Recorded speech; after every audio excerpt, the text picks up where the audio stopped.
아달랴가 처형된 후에 유다 왕국의 왕위에 오른 요아스는 고작 7살이었습니다. 당연히 스스로의 힘으로 통치를 하기에는 어려웠겠죠.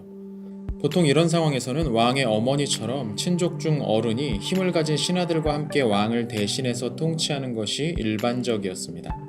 이 경우에는 어린 왕을 추대하거나 또는 선왕이 지명한 어린 왕의 후견인들이 나섰죠.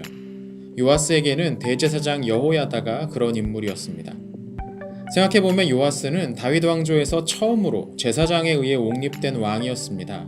지난 시간에 설명했던 것처럼 다윗은 성소를 예루살렘으로 옮기고 이동식 성소를 고정된 성전으로 바꿔서 정착시킴으로써 왕실과 성전의 제사장 집단을 일종의 운명 공동체로 만들었습니다.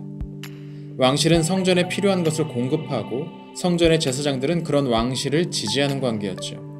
요아스의 즉위로 이 의도가 오랜 시간이 흐른 다음에도 여전히 잘 작동하고 있다는 것이 증명되었습니다. 하지만 이런 관계는 한편으로 조심스러운 일이기도 했습니다.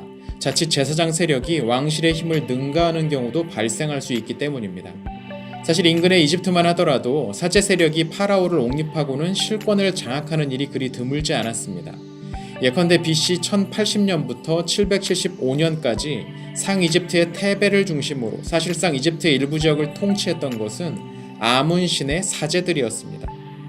이 시기는 요아스의 통치 시기와도 상당 부분 겹치죠. 실제로 요아스 통치의 초반은 대제사장인 여호야다의 강력한 영향력 아래 있었던 것으로 보입니다. 열왕기의 기록을 보면 여호야다가 일정 기간 동안 요아스를 교훈했다고 말합니다. 이 기록은 사실상 여호야다가 국정을 주도했음을 암시하는 것 같습니다. 또 역대기에는 여호야다가 요아스의 결혼 문제에서도 핵심적인 역할을 했음을 보여줍니다. 어린 왕은 거의 완전히 대제사장의 영향력 아래에 있었던 거죠.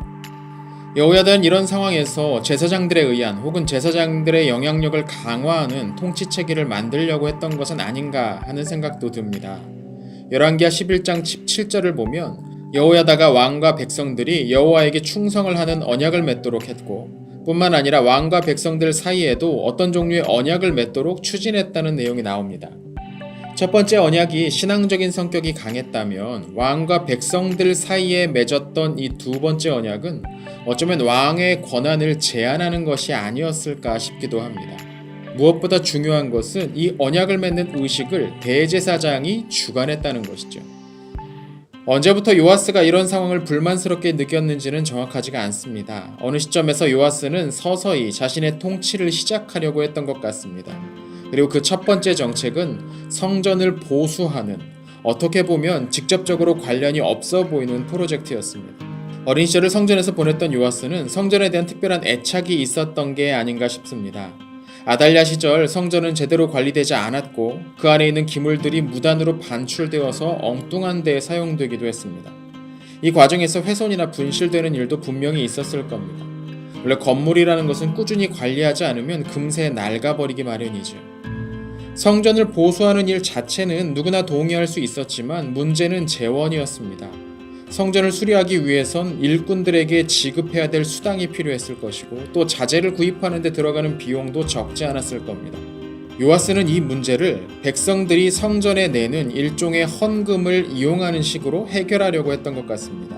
역대기에는 요아스가 제사장들과 레위 사람들에게 유다의 여러 지역들을 순회하면서 성전 관리를 위한 비용을 모아오라는 명령을 내렸다고 기록되어 있지만 열왕기를 보면 백성들이 성전에 내는 혹은 성전에 내야 하는 돈을 가지고 수리하라고 말한 것으로 되어 있습니다. 사실 이 두 가지는 크게 다른 이야기는 아닙니다. 하지만 이 계획은 결국 실패하고 맙니다. 역대기에는 레위 사람들이 이 지시사항을 제대로 이행하지 않았기 때문에 이 상황에 대해서 요아스가 대제사장인 여호야다를 불러 불만을 표하는 장면이 이어집니다. 그럼 왜 레위인들은 성전을 보수하라는 명령을 지연시키면서 저항했을까요? 문제의 핵심은 소위 성전세를 어떻게 사용할지를 누가 결정하느냐, 그 권한이 어디에 있느냐에 있었습니다. 요아스가 이용하려고 했던 성전세는 율법에 기록된 것이었습니다. 출애굽기 30장 13절에서 16절에 기록된 내용이죠. 물론 이때는 성전이 세워지기 전이었으니까 성막에서 일하는 제사장들에게 내는 시기였을 겁니다. 이렇게 모인 성전세는 우선 제사장들과 레위인의 몫으로 분배되었을 겁니다. 이들의 생계가 거기 달려 있었으니까요. 그리고 성소에 필요한 것들을 자체적으로 계산해서 충당했을 겁니다. 아달랴가 통치하고 있을 무렵 성전에 대한 관리는 제대로 이루어지지 않았을 겁니다. 성전세도 제대로 바쳐지지 않을 가능성도 높습니다. 때문에 요아스는 레위인들에게 왕국을 돌면서 그동안 제대로 납부되지 않았던 성전세를 받는다면 충분히 수리가 가능하지 않겠느냐고 지시했던 것 같습니다. 아마 이게 역대기에 실린 명령의 내용이었을 겁니다. 하지만 그렇다고 해도 성전의 돈을 어떻게 사용할지를 왕이 직접 결정할 수 있는 권한을 가지는가 하는 점은 의문으로 남지요. 이건 왕이 성전의 제사장 세력보다 우위에 있음을 드러내는 정치적인 문제처럼 보이기도 합니다. 이 과정에서 불만을 느낀 레위인들과 요아스 사이에 충돌이 있었던 게 아닌가 싶습니다. 이 사건이 정확히 언제 일어났는지는 알 수가 없지만 요아스 23년째까지 성전이 제대로 수리되지 않았다는 내용을 통해서 볼 때 그보다 한 1, 2년 전쯤이 아니었을까 싶습니다. 그렇다면 요아스도 이제 28에서 9 사이 왕권에 대한 의식이 충분히 생겼을 나이죠. 제사장이 세운 어린 왕은 이제 자신의 힘을 드러내려고 했던 겁니다. 마침내 요아스가 왕위에 오른 지 23년이 지난 시점, 그러니까 그가 30살이 되었을 때 칼을 뽑아 들었습니다. 그는 대제사장 여호야다와의談판을 통해서 성전에 바치는 돈의 관리를 하는 권한을 제사장이 하지 못하도록 막습니다. 성전의 재정은 이후 왕으로부터 권한을 받은 성전을 맡은 자라고 불리는 관리가 맡아서 진행하게 되는 것이죠. 이제부터 백성들이 성전에 내는 돈은 제사장들이 직접 받는 식이 아니라 성전에 만들어진 헌금함에 넣는 식으로 바뀌게 됩니다. 왕의 대리자는 그 돈을 가져다가 성전을 수리하는 데 사용했습니다. 30살이면 이스라엘 사회에서 한 사람이 공식적인 일을 시작하기에 적절한 나이로 여겨졌습니다. 그렇게 성전의 제사장들에 대한 왕의 우위가 확인된 것이죠. 한편 그렇게 남부에서 요아스가 자신을 왕위에 올린 제사장들과의 권력 게임에서 승리를 거두고 본격적인 통치를 시작했을 BC 814년 북부의 왕이었던 예후가 세상을 떠납니다. 왕위는 그의 아들인 여호아하스에게로 이어지게 됩니다. 즉위하면서 수많은 숙청을 통해서 피를 흘렸던 예후지만 죽음은 평온했던 것 같습니다.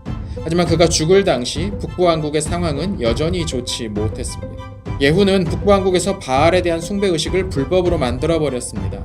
그는 북부의 전통 종교로 돌아갔는데 이때 그가 참고할 수 있었던 것은 여로보암의 혼합주의적 금송아지 종교와 가나안의 토착 종교였죠. 여호아스도 이런 정책을 그대로 답습했습니다. 앞서 예후가 즉위한 BC 841년 아시리아가 시리아와 가나안 지역으로 군사를 보내서 조공을 받아냈고 아시리아 군대가 물러난 후에 아람이 다시 한번 길르앗 지역에 대한 대대적인 약탈을 진행했다고 말씀드렸었죠. 이 길르앗 지역은 아람과 이스라엘 왕국 사이에 놓인 일종의 완충지대와 같았습니다. 이곳이 아람의 영향력 아래 들어가면서 이스라엘은 곧바로 침입을 받을 수 있는 불안한 상황이 되었던 겁니다. 아람의 하사엘은 이러한 상황을 적극적으로 이용했습니다. 그는 예후가 죽은 후에도 계속적으로 북부 왕국을 괴롭힙니다. BC 806년경 아람은 이스라엘에 대한 대대적인 침공을 시작했습니다. 성경 기록 자체에는 이 침입에 관한 구체적인 설명은 등장하지 않지만 뒤에 이스라엘이 아람의 손에서 벗어나서 자기 장막에 거했다라는 설명을 통해서 역으로 생각해보면 이때 아람이 거의 북부 왕국을 지배해서 사람들이 제 집에 머물 수 없을 정도로 만들었다고 볼 수도 있는 것이죠. 위기의 순간 여호아스는 여호와를 의지했다고 기록됩니다. 이 시기 북부 왕국에는 예후와 함께 오므리 왕조를 전복시켰던 엘리사가 정신적 지주의 역할을 했을 겁니다. 성경은 하나님께서 구원자를 주셔서 이스라엘이 아람의 손에서 벗어날 수 있다고 말을 하는데요. 여기서 말하는 구원자란 아마도 BC 805년경 이 지역으로 군대를 보냈던 아시리아의 왕 아닷니랄이 3세 혹은 시리아 원장군의 총사령관이었던 삼시일을 가리키는 게 아닌가 싶습니다. 하사엘은 아시리아군을 막기 위해서 이스라엘로 보냈던 군대를 돌릴 수밖에 없었을 것이고 이로써 이스라엘은 한숨을 돌릴 수 있게 된 것이죠. 그러나 일단 소기의 성과를 거둔 아시리아군이 돌아가면서 아람은 다시 한번 이스라엘에 대한 군사적 공격을 감행합니다.